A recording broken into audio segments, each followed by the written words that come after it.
আম্মা জান নবীজির আখলাক কেমন ছিল, চরিত্র কেমন ছিল? পয়গম্বর আরবি সাল্লাল্লাহু আলাইহি ওয়াসাল্লামের সাহাবায়ে কেরাম প্রশ্ন করলেন। আম্মা জান পাল্টা জবাব দেন সাহাবায়ে কেরামদেরকে, আফাতাকরাউনাল কুরআন, এ সাহাবীরা তোমরা কি কোরআন পড়ো না? সাহাবায়ে কেরাম বললেন, বালা, অবশ্যই আমরা কোরআন পড়ি।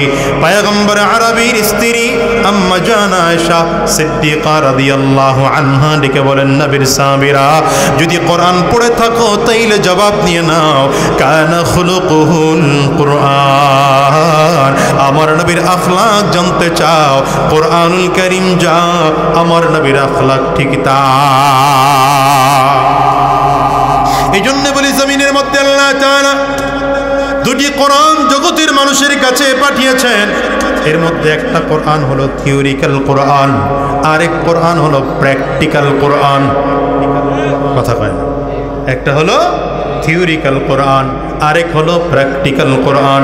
থিওরিক্যাল কোরআন হলো আপনার আমার সামনে যে প্রিন্টেড করা কোরআন আছে, এই 30 পারাওয়ালা 114 সূরাওয়ালা কোরআন, এটা হচ্ছে প্রিন্টেড কোরআন, থিওরিক্যাল কোরআন। আর প্র্যাকটিক্যাল কোরআন হলো আপনার আমার নবী মুহাম্মদুর রাসূলুল্লাহ, জোরে বলেন সাল্লাল্লাহু আলাইহি ওয়াসাল্লাম। এখন দুনিয়ার মানুষের অবস্থা হলো সিরাতুন নবী বাদ দিয়েছে দুনিয়ার মানুষেরা। মনে রাখবেন, গোটা নবীজির জিন্দেগিটা সিরাতুন নবী। কেমন করে নবীজি খাওয়া দাওয়া করতেন, এটা সিরাতুন নবী। নবীজির চাহনি কেমন ছিল, এটা সিরাতুন নবী। নবীজি কেমন করে কথা বলতেন, এটা সিরাতুন নবী। নবীজি কেমন করে মাথায় টুপি পড়েছেন, এটা সিরাতুন নবী। কেমন করে নবীজি জুব্বা পরেছেন, এটা সিরাতুন নবী। নবীজি স্ত্রীর সাথে কেমন আচরণ করেছেন, এটা সিরাতুন নবী। নবী জামাইয়ের সাথে কেমন আচরণ করেছেন, এটা সিরাতুন নবী। নবীজি শ্বশুরের সাথে কেমন আচরণ করেছেন, এটা সিরাতুন নবী। বন্ধুদের সাথে নবীজি কেমন আচরণ করেছেন, এটা সিরাতুন নবী। ভাইয়ের সাথে নবীজি কেমন আচরণ করেছেন, এটা সিরাতুন নবী। নিজের মায়ের সাথে কেমন আচরণ করেছেন নবীজি, এটা সিরাতুন নবী। নিজের মা 6 বছর মাথায় জমিন থেকে বিদায় হওয়ার পরে দুধ মা হালিমাতুস সাদিয়ার সাথে আমার নবীর কেমন আচরণ ছিল, এটা সিরাতুন নবী। রাসূলুল্লাহ সাল্লাল্লাহু আলাইহি ওয়াসাল্লাম সন্তানের সাথে কেমন আচরণ করেছেন, এটা সিরাতুন নবী। নবী যখন শ্বশুর ছিলেন, জামাইয়ের সাথে কেমন আচরণ করেছেন, এটা সিরাতুন নবী। নবী যখন জামাই, তখন শ্বশুরের সাথে কেমন আচরণ করেছেন, এটা সিরাতুন নবী। শুধু তাই নয়, আমার নবী যখন রাজনীতিবিদ ছিলেন, কেমন করে রাজনীতি গঠন করেছেন, এটা সিরাতুন নবী। আমার নবী যখন ইমাম ছিলেন, কেমন করে ইমামতি করেছেন, এটা সিরাতুন নবী। আমার নবী যখন আলোচক ছিলেন, কেমন করে বয়ান করেছেন, এটা সিরাতুন নবী। আমার নবী যখন রাষ্ট্রপ্রধান ছিলেন, কেমন করে রাষ্ট্র চালাইছেন, এটাও সিরাতুন নবী। ঠিক কিনা? এখন আমাদের সমাজের মানুষ মিলাদুন নবী নিয়ে দৌড়ায় আর ওয়াফাতুন নবী নিয়ে দৌড়ায়, সিরাতুন নবীর খবর জানেই তো না। এদেশের মানুষ জানেই তো না। এদেশের মানুষ লেনিন কার্ল মার্ক্সের আদর্শ মুখস্থ, কথা কয় না, মাও সেতুনের আদর্শ মুখস্থ এদেশের মানুষের সক্রেটিস প্লেটোর আদর্শ মুখস্থ। আমার দেশের যুবকদেরকে যদি বলা হয় নায়ক নায়িকার নাম কও, বাড়ি কোথায়, ঠিকানা কোথায়, কয়টা বিয়ে করছে, ছেলে মেয়ে কয়টা, সব ক্লিয়ার। 60 জনের নাম জিগাইলে 14 জনের নাম কইয়া, এরপরে কয় আরো কম। কি কথা বল না? যদি বলা হয় 5 জন খেলোয়াড়ের নাম বলো, তো 18 জন খেলোয়াড়ের নাম বইলা, কোন খেলোয়াড়ের বাড়ি কোথায়, কোন খেলোয়াড় ছক্কা কয়টা মারে, কার বিয়ের আগেই ছেলে হইছে, কার বিয়ের পরে সন্তান হইছে, বিয়ের আগে সন্তান কে ঘটাইছে, কত বছর ধরে সংসার করতেছে, সব মুখস্থ। ওই যুবককেই যদি জিজ্ঞাসা করা হয় 2 জন সাহাবীর জীবনী বলো, পারে না বলতে। ওই বাচ্চাকেই যদি জিজ্ঞাসা করা হয় নবীজির জীবনী বলো, পারে না বলতে। কথা বল। আর আমার দেশের মানুষও সন্তানদেরকে দ্বীনি শিক্ষায় শিক্ষিত করতে চায় না। যাবে কেমনে? এদেশের স্কুলগুলোও দেখেন না এখন ধরে ধরে। আগে তো ধর্মীয় শিক্ষক ছিল স্কুলে, এখন এই স্কুলগুলোতে ধর্মীয় শিক্ষক বার্তা দিয়া ইন্টারিম গভর্নমেন্ট এরা নতুন করে পদক্ষেপ নিচ্ছে যে স্কুলে এখন গানের শিক্ষক নিয়োগ দেওয়া দরকার। বাড়ি যায় কয়েন নাউজুবিল্লাহ, এখানে কইলে যদি আবার পাবলিক শুনে বেলায় কোয়েন টোয়েন না নাউজুবিল্লাহ কি কন? এই 4-5 জনে বলবেন, বাকিরা বলবেন টলবেন না। নাউজুবিল্লাহ কপাল পোড়া জাতি, জোরে বলা যায় না, জোরে নাউজুবিল্লাহ বলা যায় না। এটা মুসলমানের দেশ, 92%। মুসলমানের দেশ, এই দেশে গানের শিক্ষক নিয়োগ দেওয়া হবে। আর আপনারা চুপ করে বসে রয়েছেন। আমরা হুজুররা যদি প্রতিবাদের আওয়াজ তুলি, তখন কি হুজুর সব জায়গায় রাজনীতি করেন না? কি কথা বলো না কেন? আমি এই অন্তর্বর্তীকালীন সরকারকে বলবো, আপনাদেরকে গানের শিক্ষক নিয়োগ দেওয়ার জন্য পাবলিক ধরে রক্ত দিয়ে আপনাদেরকে ক্ষমতায় বসায় না। এ কাজ আপনাদের নয়, ঠিক কিনা বলেন? এই এক দলকে আমরা এদেশ ছাড়া করেছি, তারা ভারত টান টান করার কারণে। আমরা যেমন ভারত বিরোধী, তেমন পাকিস্তান বিরোধী, তেমন আমেরিকার সেই কুফরি শক্তিও যদি আমার দেশে দাদাগিরি করতে আসে, এদেশের মুসলমান তাদেরকে প্রতিহত করবে, ঠিক কিনা? আজ করে বলো। নিয়োগ দেওয়ার জিনিস পান না, আর শিক্ষক নিয়োগ দেওয়া লাগবে।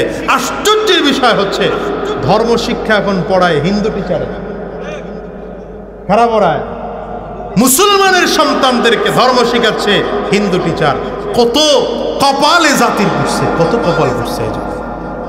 আর এই কথা আমরা হুজুররা বলতে পারি না। আরে ভাই, এটা 92% মুসলমানের দেশ। এখানে 65 লক্ষ মাত্র কি বলে আপনার স্কুল আছে, প্রাথমিক বিদ্যালয়। এই প্রাথমিক বিদ্যালয়গুলোকে 65,000 প্রাথমিক বিদ্যালয়ে যদি শিক্ষক নিয়োগ দিতেই হয়, গানের শিক্ষক নয়, পারলে ধর্মীয় শিক্ষক নিয়োগ দিন, যারা দিন শিখাবে, আদর্শ শিখাবে, নীতি শিখাবে, নৈতিকতা শিখাবে। আমার সন্তানগুলো আদর্শবান হবে, চুরি শিখবে না, ডাকাতি শিখবে না, খুন শিখবে না, ধর্ষণ শিখবে না, লম্পট শিখবে না, ঠিক কিনা? আওয়াজ করে বলে। আপনি দেখেন, বুঝে আমার কথার সাথে আপনি মিলান। আমার দেশে এখন যতগুলো এমপি মন্ত্রীরা আগে ছিল, এখন নতুন করে হওয়ার চিন্তা করতেছে। যারা ছিল এরা চুরি করেছে, যারা হচ্ছে হওয়ার জন্য প্ল্যানিং করতেছে, এরা অলরেডি শুরু করে দিয়েছে। আপনি খুঁজে দেখবেন, এদের বাবা মা এদেরকে সঠিক শিক্ষা দিতে পারে নাই। পারলেন না ঠিক বলতে, এই সাহস হয় নাই তো আপনাদের। কয়জন আলেম আছে চাঁদাবাজ? ওই কথা কন না কেন? কয়জন আলেম চাঁদাবাজ আছে? কয়জন আলেমকে পাবেন দুর্নীতির সাথে জড়িত? কয়জন আলেম চোরের সাথে জড়িত? কেন নাই? কারণ আলেমদেরকে মাদ্রাসায় দিন শেখানো হয়, নীতি নৈতিকতা শেখানো হয়। আলেমরা চুরি করে না, ডাকাতি করে না, খুন করে না, ধর্ষণ করে না, রাহাজানি করে না, খারাপ কাজের মধ্যে লিপ্ত নয়, বরঞ্চ আলেমরা গোটা জাতির মধ্যে শ্রেষ্ঠ সন্তান, আদর্শবান সন্তান, ঠিক কিনা বলেন? বলবো কি দুঃখের কথা, কয়টা বলবো আপনার করে? অথচ ইসলামের মূল কাজ ছিল আমার ছোট ছোট বাচ্চাদেরকে নবীর পরিচয় দেওয়া হবে, আল্লাহর পরিচয় দেওয়া হবে, দ্বীনের কথা বলা হবে। নয় আমার দেশে, ঠিক না? ঠিক। এই জন্য আমাদের জোর দাবি, স্কুলে গানের শিক্ষক নয়, শিক্ষক নিয়োগ দিলে কোন শিক্ষক হবে? ধর্মীয় শিক্ষক। তৈয়ার ইনশাআল্লাহ? আল্লাহ কবুল করুন, আমিন বলেন। وأنعم بالنعم ابتلاء وامتحانا ونشهد أن لا إله إلا الله وحده لا شريك له ونشهد أن محمدا عبده ورسوله قال تبارك وتعالى في كلامه المجيد وفرقانه الحميد لقد كان لكم في رسول الله أسوة حسنة صدق الله العظيم وصدق رسوله النبي الكريم ونحن على ذلك من الشاهد والشاكرين والحمد لله رب العالمين سبحانك لا علم لنا إلا ما علمتنا إنك أنت العليم الحكيم رب اشرح لي صدري ويسر لي أمري واحلل عقدة من لساني يفقه قولي الحمد لله ইসলাহুল উম্মাহ মডেল মাদ্রাসার উদ্যোগে আয়োজিত আজকের এই বার্ষিক ওয়াজ মাহফিলের মুহতারাম সম্মানিত সভাপতি, সম্মানিত অতিথিবৃন্দ, হযরতুল আল্লামা মুফতি আল্লামা মুশতাকুন নবী কাসিম সাহেব হুজুর আছেন। এরপরে বাংলাদেশের খুব নামি দামি আলোচক, কলরব শিল্পী গোষ্ঠীর পরিচালক মুফতি সঈদ আহমদ সাহেব আছেন, মৌলানা ইসমাইল বুখারী কাশিয়ানি সাহেব আছেন, এরপরে মুফতি মুআবিয়া আল হাবিবি সাহেব, অনেক বড়রা আজকে আছেন আলহামদুলিল্লাহ। আমার মূলত আলোচনা প্রোগ্রাম সেই 14 গ্রামের কাছাকাছি। এখন মাদ্রাসা তোমার, মাশাআল্লাহ। হ্যাঁ, আমাদের খুব মোহাব্বতের, খুব কাছের ছোট মানুষ। আমি ছোট ভাইয়ের মতো এদের মোহাব্বত করি। এর মধ্যে একজন মৌলানা মাসুম বিল্লাহ ইলিয়াস, না? আর এরপরে হলো কি ইয়াসিন মুহাম্মদ বরকাতুল্লাহ। এরা মিলে সুন্দর একটা মাদ্রাসা করেছে, এই জন্য একটু হাজিরা দেওয়ার। আর যেহেতু কাছাকাছি চলে এসেছি, এসে দেখলাম সে তো আসলে আসরের পরে আলোচক না। মৌলানা জয়নাল আবেদিন সাহেব তো বিভিন্ন মাহফিলে, এরকম মাহফিলে প্রধান বক্তাই থাকে। তো এরকম সময় বসায় দেওয়াও তারই ঠিক হয় না। আবার যেহেতু বসছি, তাইলে কিছু আলোচনা করলে ভালো হইতো। তখন আমার বাড়িটা কমতো আর কি। সময় দিও, ফাঁকে ভালো সময় দিও। মৌলানা জয়নাল আবেদিন সাহেব খুব ভালো আলোচনা করেন। তো এই জন্য খুব লম্বা সময় কথা বলবো না। আসরের মাগরিবের আজানের খুব সময় খুব কাছাকাছি, অল্প সময় কথা বলবো ইনশাআল্লাহ। তৈয়ার তো ইনশাআল্লাহ? আল্লাহ কবুল করুন, বলেন আমিন। হয় না আওয়াজ? আরো জোরে বলেন আমিন।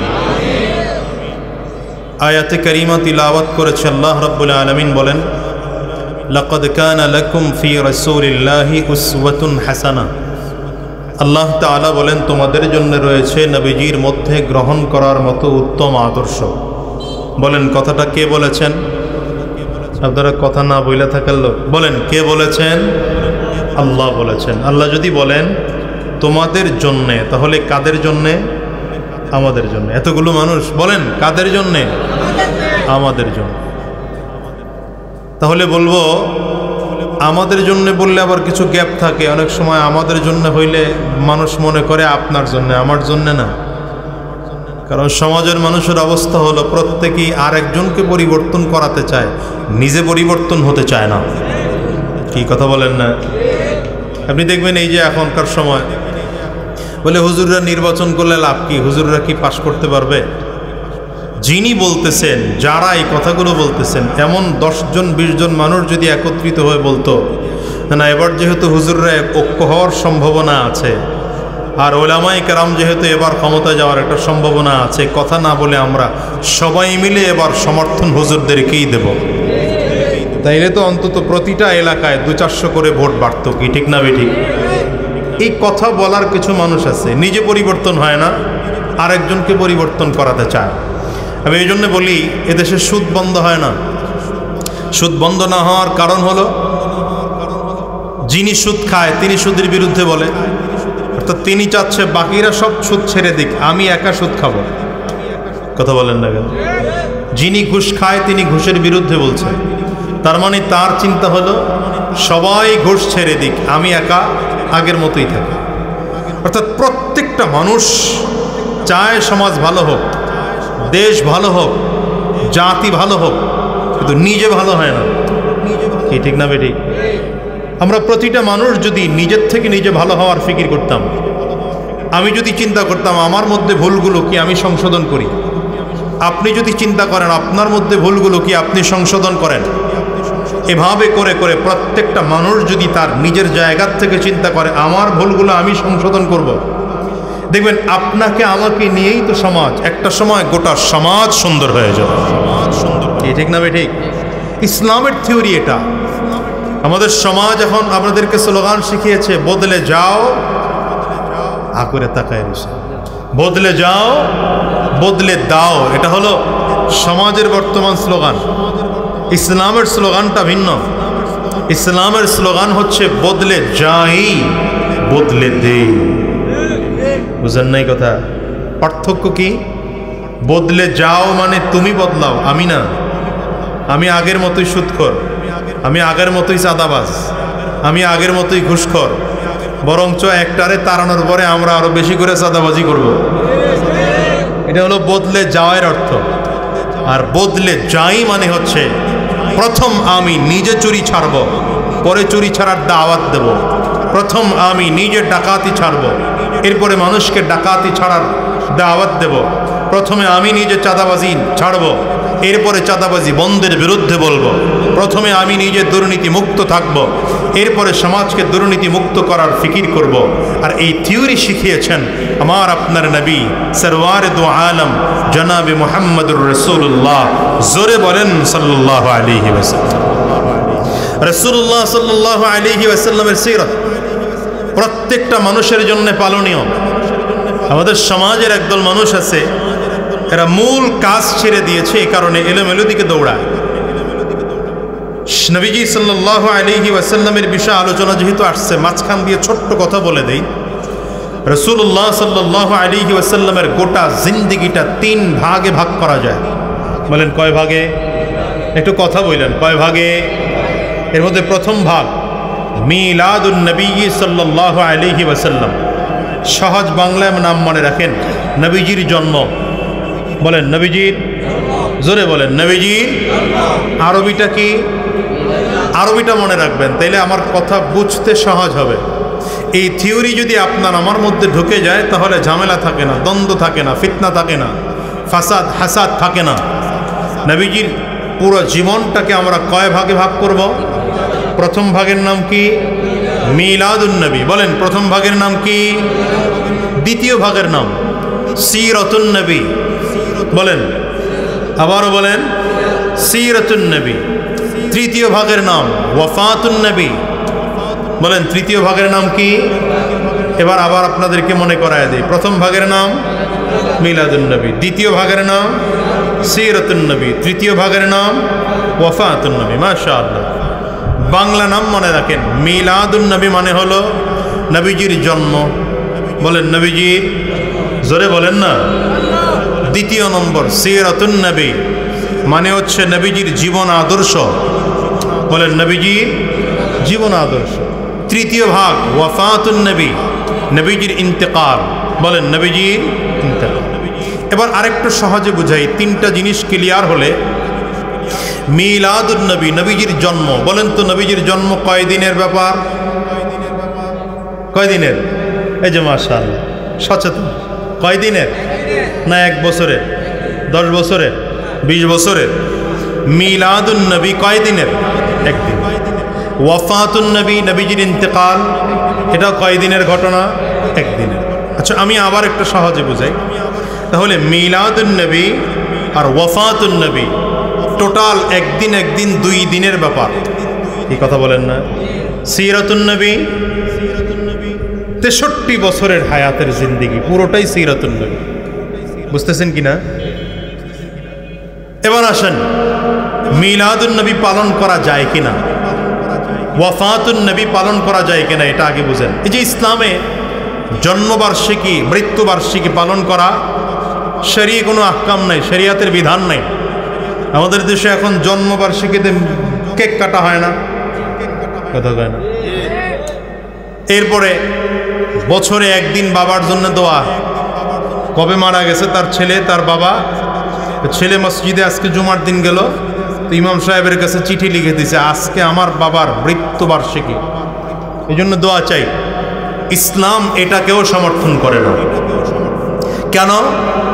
রাসূলুল্লাহ সাল্লাল্লাহু আলাইহি ওয়াসাল্লামের জন্মবার্ষিকী আর মৃত্যুবার্ষিকী চাইলে জন্মের মতো জন্ম কেউ গ্রহণ করতে পারবে না। আচ্ছা বলেন তো, আমার নবী যেই পদ্ধতিতে জন্মগ্রহণ করেছেন, গোটা দুনিয়ার মানুষ চাইলেও এই পদ্ধতিতে জন্মগ্রহণ করা সম্ভব? নবীজি সাল্লাল্লাহু আলাইহি ওয়াসাল্লাম জন্মগ্রহণ করেছেন কিভাবে?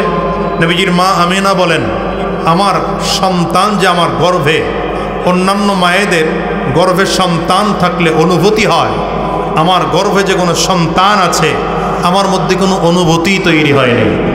আচ্ছা, এটা কি দুনিয়ার কোনো মানুষের দ্বারা সম্ভব? দ্বিতীয় নম্বর, নবীজির মা আমিনা বলেন, মুহাম্মদ সাল্লাল্লাহু আলাইহি ওয়াসাল্লাম, পড়েন, সাল্লাল্লাহু আলাইহি ওয়াসাল্লাম যখন জন্মগ্রহণ করেছেন, জন্মগ্রহণের সময় একজন মায়ের যেই পরিমাণ কষ্ট হয়, নবীজির মা আমিনা বলেন আমার মধ্যে এমন কোনো কষ্টই অনুভূতি হয় নাই। আচ্ছা, এই পদ্ধতিতে দুনিয়াতে কার জন্মগ্রহণ করা সম্ভব?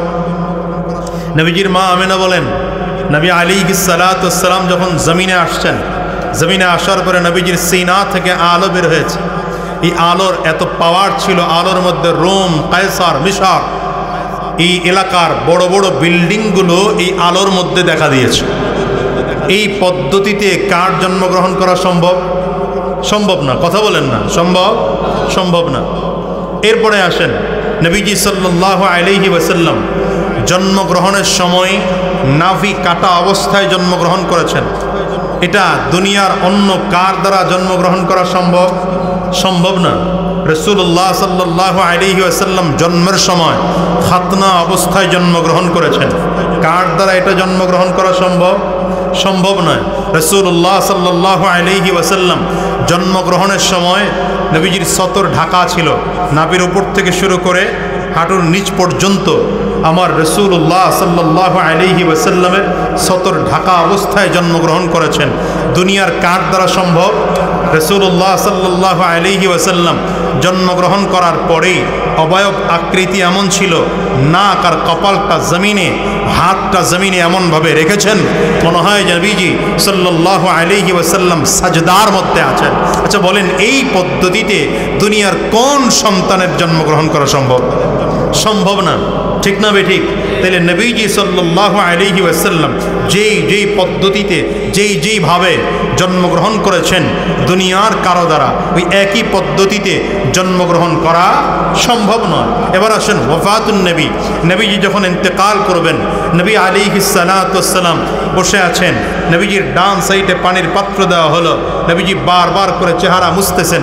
শুধু তাই না, আজরাইল আলাইহিস সালাতু ওয়াস সালাম এসে নবীজির কাছে অনুমতি চাইতেছেন। জিবরিল আমিন 3 দিন ধরে আমার নবীর কাছে বসা। আচ্ছা বলেন, আপনার আমার মধ্যে এখানে এমন কে আছেন যার ইন্তেকালের 3 দিন আগ থেকে জিবরিল আমার আপনার সামনে বসে থাকবে? শুধু তাই না, আজরাইল আলাইহিস সালাতু ওয়াস সালাম নবীজির সামনে বসে বললেন, পয়গম্বর, আল্লাহ তাআলা আপনার সাক্ষাতের অপেক্ষায় আছে, তবে আল্লাহ বলেছেন যদি আপনি চান তো আপনার জান কবজ করা হবে, আর আপনি যদি না চান তো আপনাকে জমিনে রেখে দেওয়া হবে। রাসূলুল্লাহ সাল্লাল্লাহু আলাইহি ওয়াসাল্লামের কাছে আজরাইল অনুমতি চেয়েছেন জান কবজ করার জন্য। আপনার আমার কার কাছে অনুমতি চাবেন? কথা বলেন না। শুধু তাই না, রাসূলুল্লাহ সাল্লাল্লাহু আলাইহি ওয়াসাল্লাম এই আজরাইল আলাইহিস সালাতু ওয়াস সালাম ওয়াফাত দেওয়ার পরে নবীজি হাত উঁচু করেছেন আর আল্লাহর দিকে তাকায়া, আসমানের দিকে তাকিয়ে নবী বলেন, আল্লাহুম্মার রফিকাল আ'লা, আল্লাহুম্মার রফিকাল আ'লা, আল্লাহুম্মার রফিকাল আ'লা। 3 বার বলে রাসূলুল্লাহ সাল্লাল্লাহু আলাইহি ওয়াসাল্লামের হাত জমিনের মধ্যে পড়ে যায়। নবীজি জমিন থেকে বিদায় হয়ে যান, ইন্তেকাল করেন। বলেন, এই পদ্ধতিতে দুনিয়ায় কারো দ্বারা ইন্তেকাল করা সম্ভব? এই জন্য ইসলামের থিওরি, আহলুস সুন্নাত ওয়াল জামাতের আকীদা হচ্ছে, কথা হচ্ছে মিলাদুন নবী আর ওয়াফাতুন নবী জানার বিষয় কিন্তু মানার বিষয় না।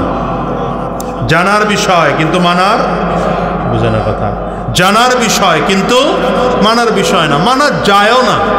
কিন্তু রাসূলুল্লাহ সাল্লাল্লাহু আলাইহি ওয়াসাল্লাম খাওয়া দাওয়া করেছেন কিভাবে, চাইলে একজন মানুষ পালন করতে পারে না? পারে না? এটা তো সিরাতুন নবী।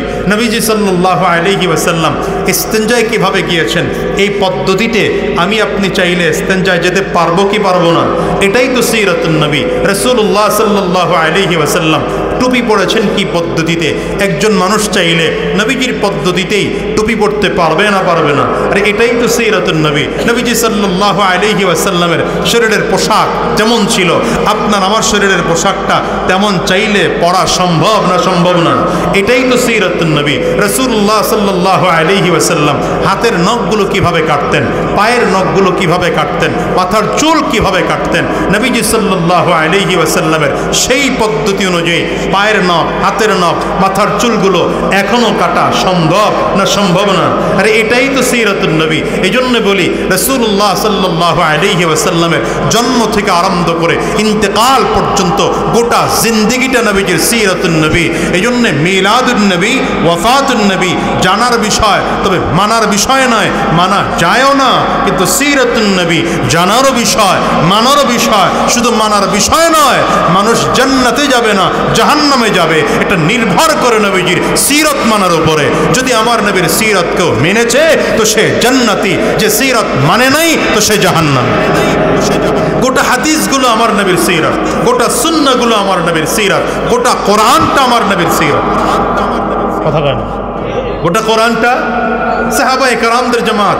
নবীজির ইন্তেকালের পরে আম্মা জান আয়েশা সিদ্দিকা রাদিয়াল্লাহু আনহার কাছে গিয়ে প্রশ্ন করেন, কাইফা কানা খুলুকুন নবী সাল্লাল্লাহু আলাইহি ওয়াসাল্লাম, কাইফা কানা খুলুকুন নবী সাল্লাল্লাহু আলাইহি ওয়াসাল্লাম। আম্মা জান নবীজির আখলাক কেমন ছিল, চরিত্র কেমন ছিল? পয়গম্বর আরবি সাল্লাল্লাহু আলাইহি ওয়াসাল্লামের সাহাবায়ে কেরাম প্রশ্ন করলেন। আম্মা জান পাল্টা জবাব দেন সাহাবায়ে কেরামদেরকে, আফাতাকরাউনাল কুরআন, এ সাহাবীরা তোমরা কি কোরআন পড়ো না? সাহাবায়ে কেরাম বললেন, বালা, অবশ্যই আমরা কোরআন পড়ি। পয়গম্বর আরবির স্ত্রী আম্মা জান আয়েশা সিদ্দিকা রাদিয়াল্লাহু আনহা ডেকে বলেন, নবীর সাহাবীরা যদি কোরআন পড়ে থাকো তাইলে জবাব নিয়ে নাও, কানা খুলুকুল কুরআন। আমার নবীর আখলাক জানতে চাও, কোরআনুল কারীম যা আমার নবীর আখলাক ঠিক তা। এই জন্য বলি জমিনের মধ্যে আল্লাহ তাআলা দুটি কোরআন জগতের মানুষের কাছে পাঠিয়েছেন। এর মধ্যে একটা কোরআন হলো থিওরিক্যাল কোরআন, আরেক কোরআন হলো প্র্যাকটিক্যাল কোরআন। কথা কয়, একটা হলো থিওরিক্যাল কোরআন, আরেক হলো প্র্যাকটিক্যাল কোরআন। থিওরিক্যাল কোরআন হলো আপনার আমার সামনে যে প্রিন্টেড করা কোরআন আছে, এই 30 পারাওয়ালা 114 সূরাওয়ালা কোরআন, এটা হচ্ছে প্রিন্টেড কোরআন, থিওরিক্যাল কোরআন। আর প্র্যাকটিক্যাল কোরআন হলো আপনার আমার নবী মুহাম্মদুর রাসূলুল্লাহ, জোরে বলেন সাল্লাল্লাহু আলাইহি ওয়াসাল্লাম। এখন দুনিয়ার মানুষের অবস্থা হলো সিরাতুন নবী বাদ দিয়েছে দুনিয়ার মানুষেরা। মনে রাখবেন, গোটা নবীজির জিন্দেগিটা সিরাতুন নবী। কেমন করে নবীজি খাওয়া দাওয়া করতেন, এটা সিরাতুন নবী।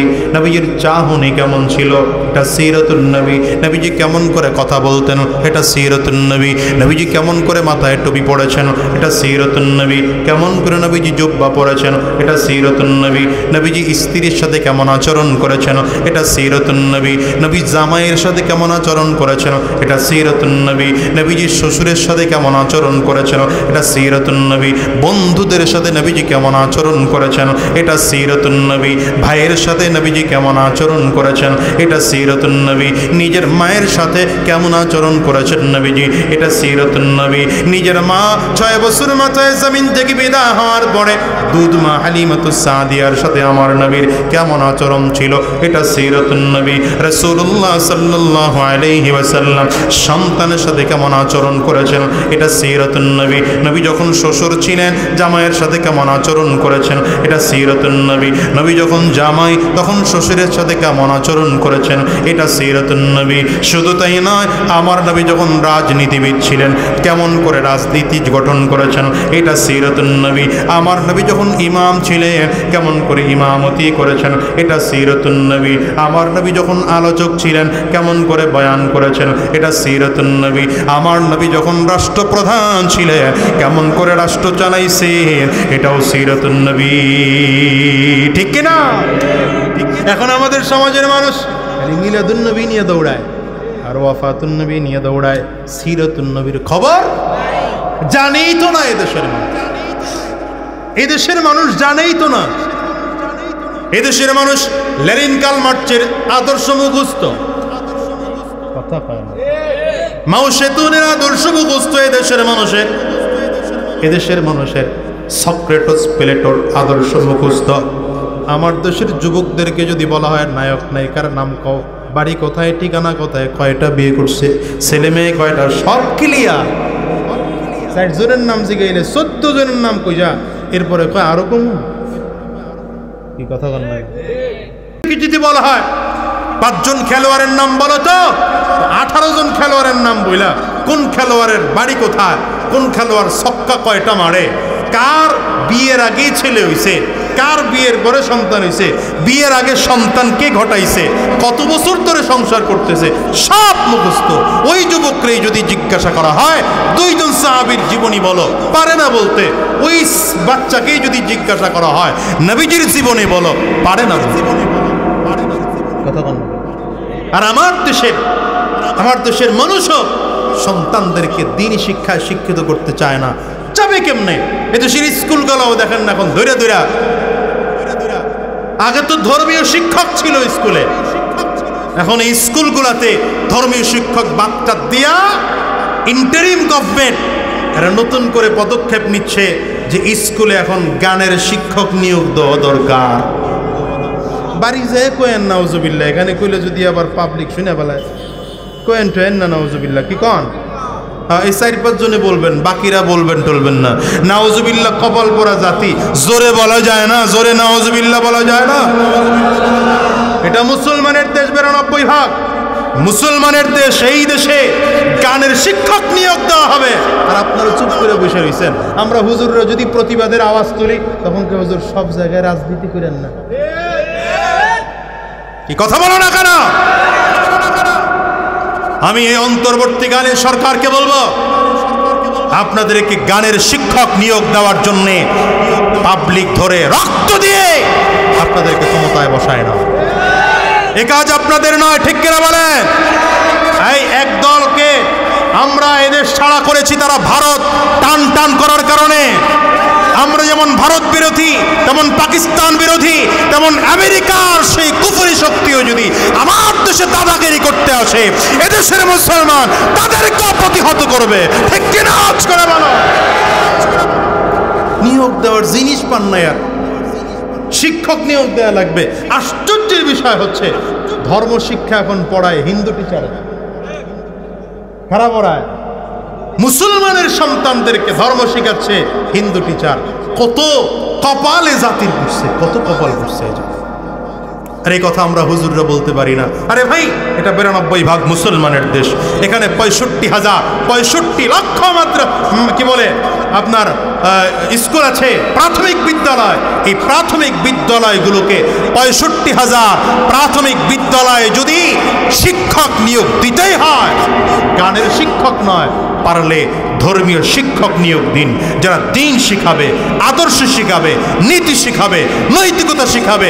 আমার সন্তানগুলো আদর্শবান হবে, চুরি শিখবে না, ডাকাতি শিখবে না, খুন শিখবে না, ধর্ষণ শিখবে না, লম্পট শিখবে না, ঠিক কিনা? আওয়াজ করে বলে। আপনি দেখেন বুঝে আমার কথার সাথে আপনি মিলান। আমার দেশে এখন যতগুলো এমপি মন্ত্রীরা আগে ছিল, এখন নতুন করে হওয়ার চিন্তা করতেছে। যারা ছিল এরা চুরি করেছে, যারা হচ্ছে হওয়ার জন্য প্ল্যানিং করতেছে, এরা অলরেডি শুরু করে দিয়েছে। আপনি খুঁজে দেখবেন এদের বাবা মা এদেরকে সঠিক শিক্ষা দিতে পারে নাই। পারলেন না ঠিক বলতে, এই সাহস হয় নাই তো আপনাদের। কয়জন আলেম আছে চাঁদাবাজ? ওই কথা কন না কেন? কয়জন আলেম চাঁদাবাজ আছে? কয়জন আলেমকে পাবেন দুর্নীতির সাথে জড়িত? কয়জন আলেম চোরের সাথে জড়িত? কেন নাই? কারণ আলেমদেরকে মাদ্রাসায় দিন শেখানো হয়, নীতি নৈতিকতা শেখানো হয়। আলেমরা চুরি করে না, ডাকাতি করে না, খুন করে না, ধর্ষণ করে না, রাহাজানি করে না, খারাপ কাজের মধ্যে লিপ্ত নয়, বরঞ্চ আলেমরা গোটা জাতির মধ্যে শ্রেষ্ঠ সন্তান, আদর্শবান সন্তান, ঠিক কিনা বলেন? বলবো কি দুঃখের কথা, কয়টা বলবো আপনার করে? অথচ ইসলামের মূল কাজ ছিল আমার ছোট ছোট বাচ্চাদেরকে নবীর পরিচয় দেওয়া হবে, আল্লাহর পরিচয় দেওয়া হবে, দ্বীনের কথা বলা হবে। নয় আমার দেশে, ঠিক না? ঠিক। এই জন্য আমাদের জোর দাবি স্কুলে গানের শিক্ষক নয়, শিক্ষক নিয়োগ দিলে কোন শিক্ষক হবে? ধর্মীয় শিক্ষক। তৈয়ার ইনশাআল্লাহ? আল্লাহ কবুল করুন, আমিন বলেন। মোবাইলের হুজুররা একটু মোবাইলগুলা কি বন্ধ করা যায় না? কথাও কইতে পারতেছি না এগোর মোবাইলের যন্ত্রণায়। আল্লাহ, আমি যদি পারতাম এই জাতির মোবাইলটা খাইলো, এ জাতির মোবাইল ভাইরা তো রাসূলুল্লাহ সাল্লাল্লাহু আলাইহি ওয়াসাল্লাম কি শিখিয়েছিলেন জাতিকে? দেখেন, নবুয়ত প্রাপ্তির 10 বছর পরে নামাজ ফরজ হয়েছে। জানেন কত বছর পর?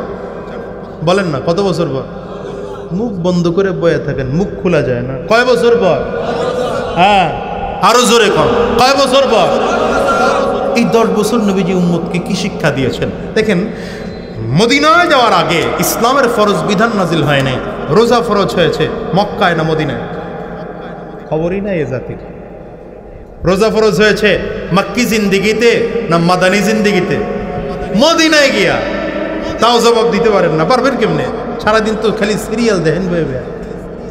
রাগ করেন না, রাগ করেন না, করলেই কি? আমি খালি গাড়িতে উঠতে মেন রোডে উঠতে পারলে হয়েছে, এই ভাঙ্গাটা আবার এলি হয়েছে কেন?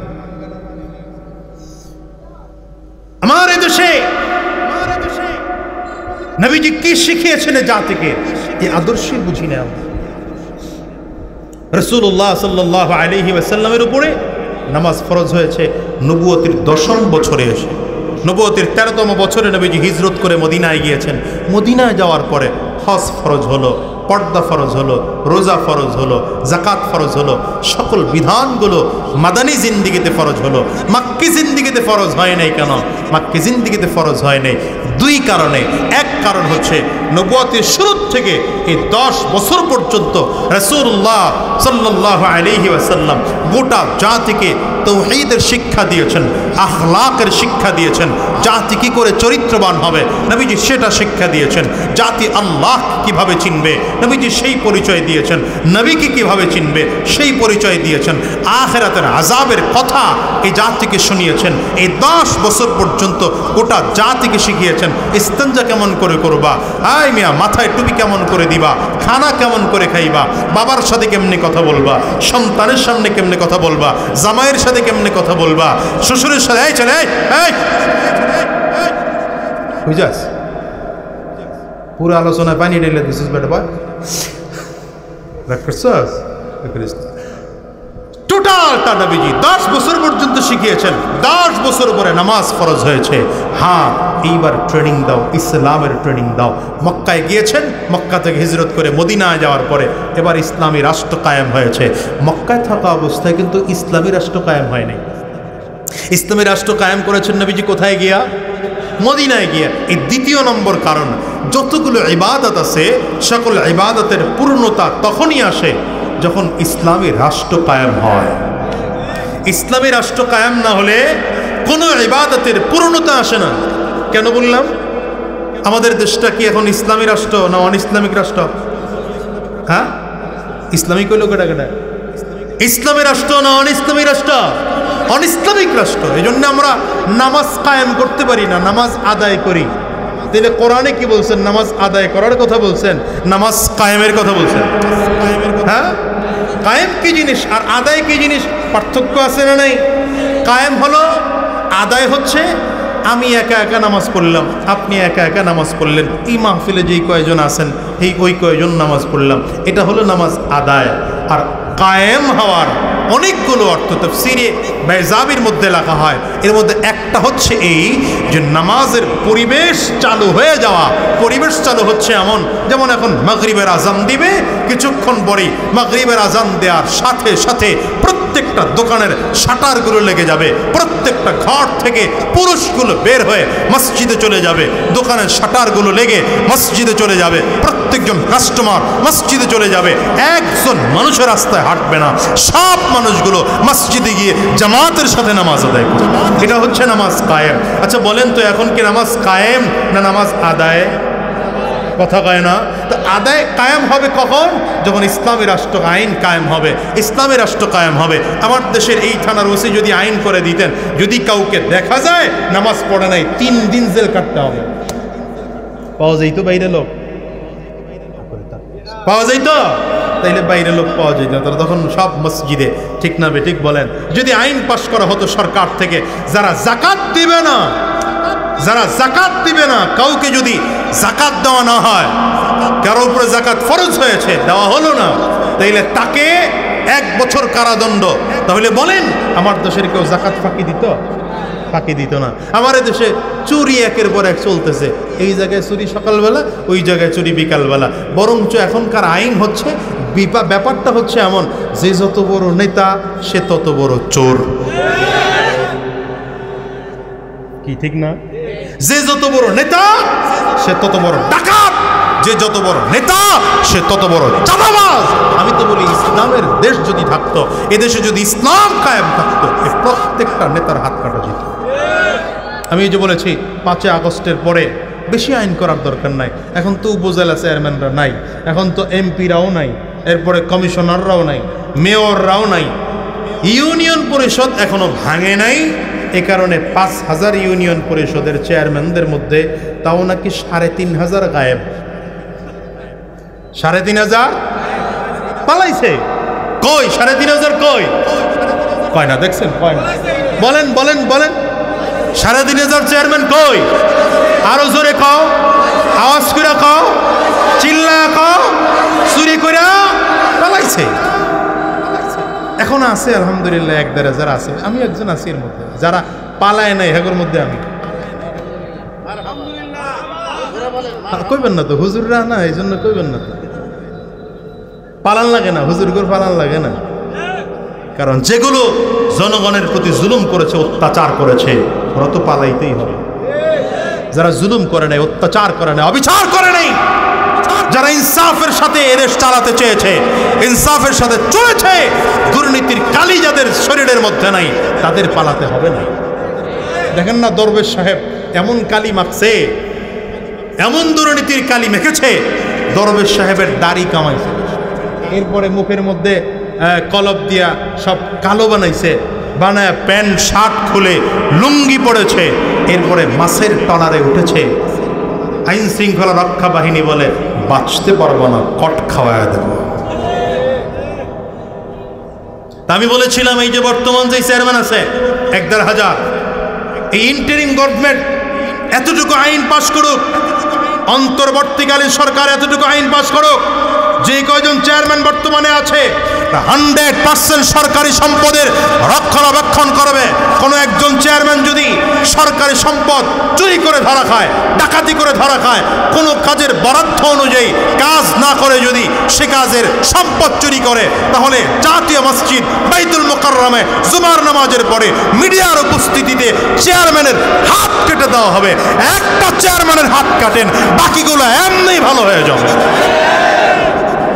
আমি নিজে হয়ে কইলাম আর কি, আমি তো চেয়ারম্যানের উপরে যাইতে পারতেছি না, আমি তো এই পর্যন্ত আছি। এই জন্য এইটা বললাম, অটোমেটিক ভালো হয়ে যাবে। এটা বলার মতো সাহস আমার আছে আলহামদুলিল্লাহ, কারণ এই 4.5 বছরে চুরির দাগ লাগে নাই তো। সুতরাং মনে রাখেন, আগামীতে যখন নির্বাচন আইব, তখন খুঁজে খুঁজে যেগুলার দাড়ি নাই, মাথায় টুপি নাই, নামাজ টামাজ পড়ে না, সিজনাল মুসল্লি, এরা যদি আমাদের ধর্ম ব্যবসায়ী কনে বিসমিল্লাহ ঝাড়া পিটান দরকার নাই, এরা আমাকে বলে ধর্ম ব্যবসায়ী। আরে বেটা, আমরা নির্বাচনের আগেও নামাজ পড়ি, পরেও নামাজ পড়ি, নির্বাচনের আগেও মাথায় টুপি থাকে, পরেও মাথায় টুপি থাকে, নির্বাচনের আগেও মুখে দাড়ি থাকে, পরেও মুখে দাড়ি থাকে, নির্বাচনের আগেও ওলামায়ে কেরাম জনগণের সাথে সম্পৃক্ততা রাখে, পরেও রাখে।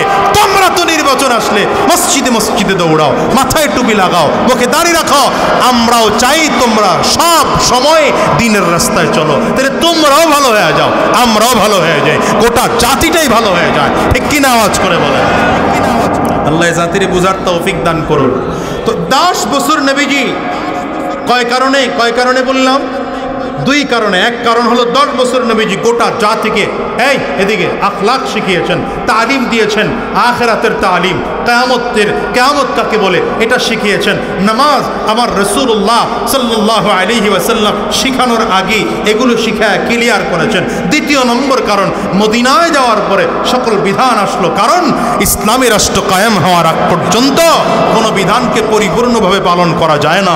এই জন্য আমাদের প্রথম দাবি, আমার এই দেশে আর কিছু হোক আর না হোক, এই 53 বছর ধরে আমরা বহুত দুর্নীতি দেখেছি, এই 17 বছরে স্বৈরাচার দেখেছি, নতুন করে আর দেখতে চাই না।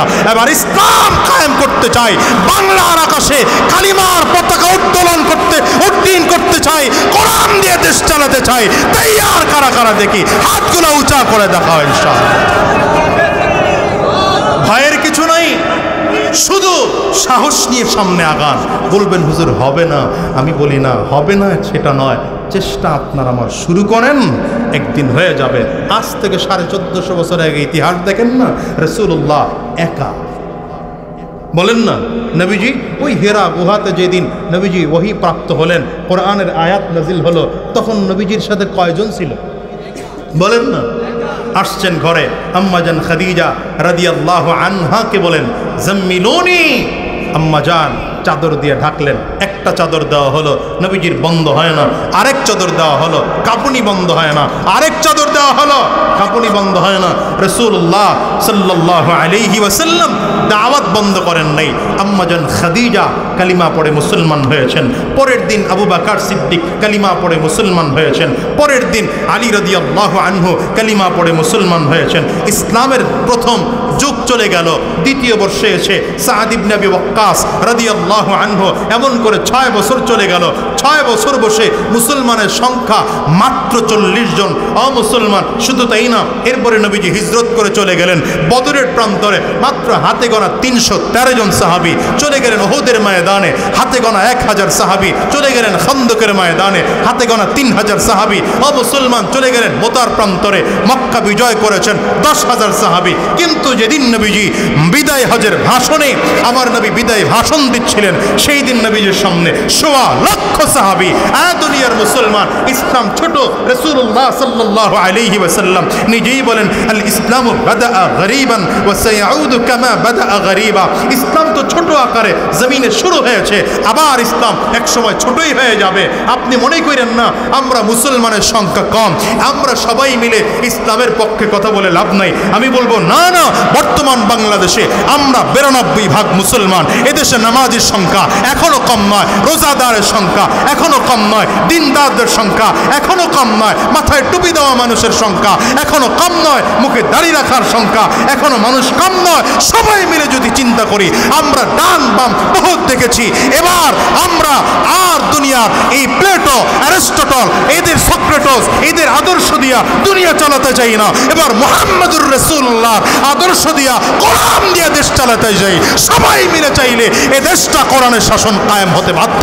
ঠিক কিনা আজ করে বলো, কারা কারা চাও? 2 হাত উঁচু করে দেখাও। তৈয়ার তো ইনশাআল্লাহ, তৈয়ার তো ইনশাআল্লাহ। সুতরাং মনে রাখবেন, আলহামদুলিল্লাহ উলামায়ে কেরামদের দূরত্ব দিন দিন কমে এসেছে। হাতে হাত রাখতে আরম্ভ করেছেন, উলামায়ে কেরাম কাঁধে কাঁধ মিলাতে আরম্ভ করেছেন, এক স্টেজে বসতে শুরু করেছেন, উলামায়ে কেরাম এক দস্তরখানে বসতে শুরু করেছেন। ভবিষ্যৎ ভালো, বলেন না? আমি তো দেখতে পাচ্ছি বাংলার আকাশে কোরআনের সূর্যোদয়ের আবার দেখা যাচ্ছে। বাংলার বাতাসে ইসলামের সুঘ্রাণ পাওয়া যাচ্ছে। ইনশাআল্লাহ আগামীর বাংলাদেশ সুন্দর হবে, ভালো হবে। আমরা এই দেশটাকে নিয়ে সামনের দিকে এগিয়ে যাব, ইসলাম মানা হব। তৈয়ার তো ইনশাআল্লাহ, সবাই তৈয়ার তো ইনশাআল্লাহ। কারো প্রতি বিদ্বেষ নাই, প্রত্যেকের প্রতি দিল ভরা মোহাব্বত নিয়ে, বুক ভরা ভালোবাসা নিয়ে কথাগুলো বলে গেলাম। প্রিয় ভাই মুসলমান বন্ধুগণ, আসুন রাসূলুল্লাহ সাল্লাল্লাহু আলাইহি ওয়াসাল্লামের সুন্নাহ অনুযায়ী যেমন করে আপনারা বিবাহ সন্তান দেন, সন্তান বিবাহ করান, নিজেও বিয়ে করার সময় নবীজির সুন্নাহ খুঁজেন, আবার নামাজ পড়ার সময় যেমন নবীজির সুন্নাহ খুঁজেন, রোজা রাখার সময় যেমন নবীজির সুন্নাহ খুঁজেন, যাকাত দেওয়ার সময় যেমন নবীজির সুন্নাহ খুঁজেন, ঠিক তেমনিভাবে রাজনীতি করার সময়ও নবীজির আদর্শ আর সুন্নাহ অনুযায়ী রাজনীতি করতে চাই।